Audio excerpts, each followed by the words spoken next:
Hi అండి, అందరూ బాగున్నారు అనుకుంటున్నాను. యాక్చువల్లీ వాళ్ళు లైవ్ చేద్దామని ఒక మెసేజ్ కూడా పెట్టాము కమ్యూనిటీ ట్యాబ్లో 6:45 అని. సారీ అండి. యాక్చువల్లీ ఏంటంటే 1K సబ్స్క్రైబర్లు అయితే మనకి మన ఛానల్ నుంచి లైవ్ చేసుకునే ఆప్షన్ ఎనాబుల్ అవుతుంది. మనకి 1K సబ్స్క్రైబర్స్ క్రాస్ అయ్యారు. యాక్చువల్లీ ఈ వీక్లో అయిపోతుందేమో అనుకున్నాము. సో అది ఇంకా అవ్వలేదు. సో మ్యాక్సిమం రేపు కానీ ఎల్లుండి కానీ అంటే 1K అవ్వంగానే ఆప్షన్ ఎనేబుల్ అవ్వదు. కమ్యూనిటీ ట్యాబ్ కూడా 1K సబ్స్క్రైబర్లు అయితేనే ఎనాబుల్ అవుతుంది. సో 1K అయిపోయింది కదా, సో ఇది కూడా కమ్యూనిటీ ట్యాబ్ కూడా ఎనాబుల్ అయింది కదా, లైవ్ ఆప్షన్ కూడా ఎనాబుల్ అవుతుంది అనుకున్నాను. మాక్సిమం వాళ్ళ మండే కదా వాళ్ళు అయిపోతుందని. సో అది ఇంకా అవ్వలేదు. ఇందాక అదే ట్రై చేసాము. మేబీ విత్ ఇన్ 2 days, ఇంకా 2 days టైం తీసుకుంటుందేమో. So whenever I get live option is enable, ఎప్పుడైతే లైవ్ ఆప్షన్ ఎనేబుల్ అవుతుందో ఆ రోజు మాత్రం కంపల్సరీగా రోజు లైవ్సే చేస్తాను ఒక 1 week అంతా. ఎందుకంటే లైవ్లో మనం ఒక 1 hour చెప్పుకున్నా కూడా టాపిక్స్ ఫాస్ట్ కవర్ అవుతాయి. సో అది నా ఐడియా అనమాట. సో అది లైవ్ మాక్సిమం 2-3 రోజులు అయిపోతుంది అనుకుంటున్నాను. Okay, sorry for that. So ఇవాళ టాపిక్ వద్దాం. కోఆర్డినేట్ జామెట్రీలో సెకండ్ ఎక్సర్సైజ్లో చాలా ఇంపార్టెంట్ అయిన ప్రాబ్లం అండి. సింపుల్ క్వశ్చన్, 4 మార్క్స్ వచ్చే అవకాశం ఉంది. సో 2 మార్క్స్ కూడా ఇస్తున్నాడు, వాడు ఇష్టం. వాడు అప్పుడప్పుడు 4 మార్క్స్ ఇస్తున్నాడు, 2 మార్క్స్ ఇస్తున్నాడు. ఏంటో చూద్దాం. If 1, 2, 4, x, 6, 3, 5 are the vertices of a parallelogram taken in order, find x and y. So ABCD are the vertices of a parallelogram. ఏం చేశాడు, ఈ బి అనే వర్టెక్స్ లో వై కోఆర్డినేట్ మిస్ అయింది, సి అనే వర్టెక్స్ లో ఎక్స్ కోఆర్డినేట్ మిస్ అయింది. ఆ వై ప్లేస్ లో ఎక్స్ ప్లేస్ లో ఏ వాల్యూస్ ఉండాలి, ఇది problem. To find out the value of x and y whatever coordinates are missed, the hint is only they are the vertices of a parallelogram. అవి 4 కూడా parallelogram కి సంబంధించిన vertices, అదొక్కటే hint. ఎలా కనుక్కోవాలి సార్? ఎప్పుడైతే ఆ 4 కూడా మనకి క్లియర్ గా మెన్షన్ చేస్తున్నాడో, సో ఆ 4 కూడా ప్యారలోగ్రామ్ యొక్క వర్టిసెస్ అని తెలిసిందో వెంటనే మనకు ఒక ప్రాపర్టీ గుర్తుకు రావాలండి. ఏంటి ఆ property? So we know that the diagonals of a parallelogram, the diagonals of a parallelogram bisect each other, bisect each other అంటే అవి రెండు ఎక్కడైతే మీట్ అవుతాయో అది రెండిటికి మిడ్ పాయింట్ అవుతుంది. బైసెక్ట్, రెండు ఈక్వల్ పార్ట్స్ గా డివైడ్ అవుతాయి అనమాట ఆ పాయింట్ వద్ద. అంటే ఏసీ అనే డయాగ్నల్ కి మిడ్ పాయింట్ ఓ అయితే బీకి డికి కూడా మిడ్ పాయింట్ ఓనే అవుతుంది. Both are having same mid point, both are bisecting each other at the midpoint. So whatever point is there, wherever they meet, that is the midpoint of each diagonal. అంటే mid point of AC is equal to mid point of BD, అది దాని అర్థం. ఈ property ఉపయోగించుకొని you can find out the missing coordinates whatever it is X and why.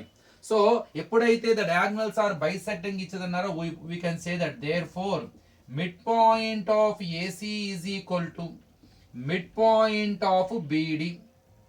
So midpoint of AC is equal to midpoint of BD.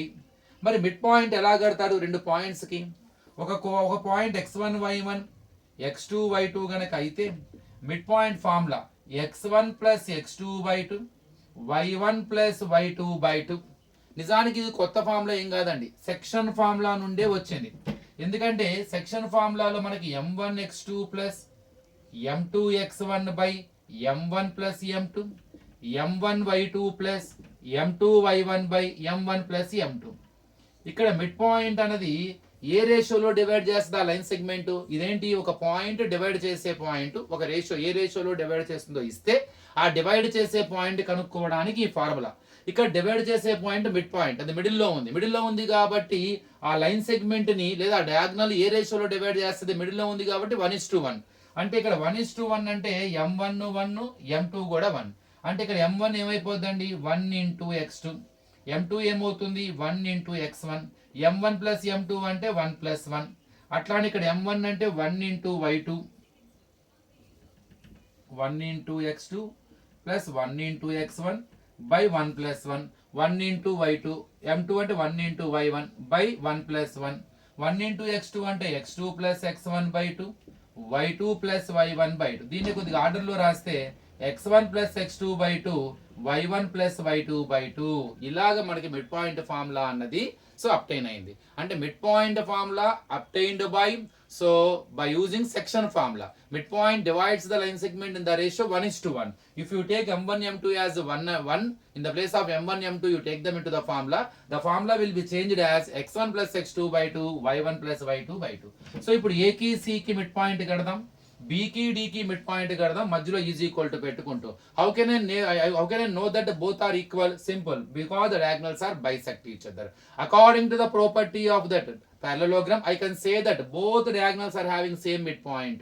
So midpoint of AC equal to midpoint of AD. ముందు A లో ఉన్న వాటిని C లో ఉన్న వాటిని x1 y1 x2 y2. What is the formula? x1 plus x2 by 2. ముందు ఇంతవరకు చేద్దాం. ఇక్కడ కూడా అదే formula x1 plus x2 by 2 y1 plus y2 by 2. ఇటు పక్క కూడా అదే x1 plus x2 by 2 y1 plus y2 by 2. Just by using the formula అని రాస్తామంటే రెండు చోట్ల రాయాల్సిన అవసరం లేదు, జస్ట్ మీకోసం రాశానంతే. x1 plus x2 by 2 అంటే 1 plus x by 2 y1 plus y2 by 2 2 plus 6 by 2 is equal to ఇక్కడ ఇప్పుడు bd b లో ఉన్న వాటిని x1 y1 d లో ఉన్న వాటిని x2 by 2 x1 plus x2 by 2 4 plus 3 by 2 y1 plus y2 by 2 y plus 5 by 2 1 plus x addition is not possible అంతే రాయండి. 2 plus 6 8 by 2 ఇక్కడ కూడా 4 plus 3 7 by 2 y plus 5 addition is not possible by 2 ఇక్కడ cancellations పోతుంది. 2 1s are 2 4s are. What we have 1 plus x by 2 comma 4 7 by 2 comma y plus 5 by 2 ఇవి రెండు same ఉండాలి. అంటే ఇక్కడ కూడా 7 by 2 రావాలంటే x ఎంత ఉండాలి ఊహించండి. ఇక్కడ కూడా మనకి 4 రావాలంటే y ఎంత ఉండాలి ఊహించండి. చాలా సింపుల్. ఇక్కడ x 6 ఉంటాయి కదా, 6 plus 1 by 2 7 by 2 వచ్చేది, అంటే x ఈక్వల్ టు 6. ఇక్కడ 4 రావాలంటే పైన 8 ఉండాలి, ఎందుకంటే 2 4s are 8. పైన 8 ఉండాలంటే y ప్లస్ 3 ఉండాలి. సో ఇది గెస్ చేస్తున్నాను. సో మనం ఎలా చేయాలి అసలు? How to find out x value and y value? Whatever values I said they are guessing. Simple అండి. So equate the x coordinate y coordinate. First x coordinates equal చేసుకుందాం. 1 plus x by 2 is equal to 7 by 2. By form లో 2 అవతలకు వస్తే into 7 by 2 into 2 2 2 cancel. 1 plus x is equal to 7 plus 1 changes as minus, so x is equal to 6. Finally here I got x coordinate. Now second, y plus 5 by 2 must be equal to 4. Let us equate y coordinate. ముందు y ఉన్నది రాసుకోండి. y plus 5 by 2 is equal to 4. Do transpose. By form 2 changes into y plus y is equal to 4 into 2. y plus 5 is equal to 8. y is equal to 8 minus 5. y is equal to 3. Finally, whatever the coordinates are missed, so they are, one is 6, another one is 3. మీరు check చేసి ఇక్కడ 6 పెడితే 6 plus 1 7 by 2 వచ్చేసింది. ఇక్కడ y 3 పెడితే 3 plus 5 8 by 2 4s are. So to get the same midpoint, because in the parallelogram diagonals are bisect each other, so that I can say that midpoint of AC equal to midpoint of BD. Both diagonals are having same midpoint. By using that concept, you can find out the missing coordinate. వాడు xy అడిగినా, x ఒకటే అడిగినా, x బదులు p ఉన్నా, ఇంకేదన్నా 4 points ఇచ్చి if they are vertices of a parallelogram and information iste, if you want to find out the missing coordinate, simple, you follow this method. So తొందరలోనే ఒక లైవ్ స్ట్రీమ్ మనకి enable అవ్వగానే daily live చేద్దాము. So ఇంకో వీడియోలో ఇంకో problem discuss చేద్దాం. Thank you.